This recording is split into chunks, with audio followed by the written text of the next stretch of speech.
नमस्कार, स्वागत बा आप सबके इन खबर के भोजपुरी चैनल पे। देश में लोकसभा चुनाव संपन्न भइल, नतीजा भी सामने आ गइल और बीजेपी जहां हुंकार भरत रहे कि 400 पार ऊ त ना भइल। बीजेपी खुद के दम पे पूर्ण बहुमत भी ना पा सकल, 240 सीट पे सिमट गइल और एनडीए 292 सीट पर। हालांकि एनडीए सरकार बना ली, लेकिन जो जोड़ तोड़ फार्मूला का बात चलत रहे कि इंडिया गठबंधन का चंद्रबाबू नायडू से बात कर रहा बा, अपने पक्ष में ला पाई, नीतीश कुमार का पलटी मार जइया, लेकिन ये सब पर बात ना बनल और इंडिया गठबंधन के तरफ से इहो कह दियल गई कि अब हमनी के विपक्ष में बैठल जाई, वो आंकड़ा हमनी के लगे ना ही बाटे। यही क्रम में उत्तर प्रदेश में सबसे बड़ा नतीजा और अप्रत्याशित नतीजा लाए वाला अखिलेश यादव बहुत कुछ कह गई ना। उनके द्वारा कहल गई कि सरकार जो मनमाना तरीका से फैसला लेत रहे अब उ ना होई, विपक्ष मजबूत बाटे और विपक्ष में बैठ के हमनी के जनता के बीच जो मुद्दा उठौले बानी की वो के ले जाके सदन में रखल जाई। और आप सबके बता दें कि अखिलेश यादव द्वारा अग्निवीर योजना का भी फिर जिक्र कर दिया गई। जो अग्निवीर योजना के लेके वो बार बार अलग अलग जनसभा में पहुंचत रहने और जनता के बीच जाके कहत रहना।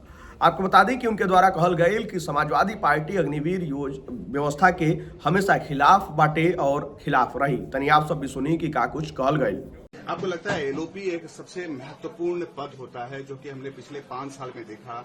लीडर ऑफ अपोजिशन पार्लियामेंट में मुखर होना चाहिए, देश के मुद्दों को उठाना चाहिए। आपने उठाया, कांग्रेस ने उठाया, आरजेडी ने उठाया, जो चुनाव में वो पार्लियामेंट में उठना चाहिए। एक दमदार एलओपी के तौर पर आप लोग आ रहे हैं सामने। देखिए, खुशी की बात यह है कि विपक्ष इस बार मजबूत होगा और विपक्ष की जो आवाज है वो दबेगी नहीं।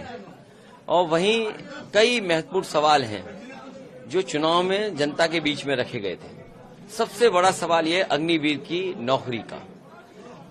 समाजवादी पार्टी कभी भी अग्निवीर व्यवस्था को स्वीकार नहीं कर सकती है। फौज की नौकरी बढ़े, नौजवान वर्दी पहन करके सीमा की रक्षा करना चाहता है, उसको मौका मिले, ज्यादा से ज्यादा नौकरियां बढ़ें।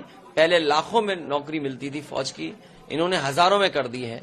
पुनः लाखों में भर्ती होनी चाहिए जिससे ज्यादा से ज्यादा लोगों को नौकरी मिल सके और देश की सीमा की रक्षा भी जा सके। आप सब सुनने की अखिलेश यादव द्वारा का कुछ कहल गई बाटे और कोना तरीका से अग्निवीर योजना के लेके उ का कुछ कह रहल बाने। और वहीं जो इंडिया गठबंधन कहत रहे कि सरकार केकर बनी तो समय बताई, हमनी के विचार कर रहल बानी के, तो अखिलेश यादव साफ कह रहल बाने कि अब हमनी के विपक्ष में बैठल जाई, काहे कि वो आंकड़ा तक हमनी के नहीं जा पहुंचल। खैर, अखिलेश यादव के बात पर आप सबका का राय बा? आप सब अपन राय कमेंट बॉक्स में जरूर बताइए।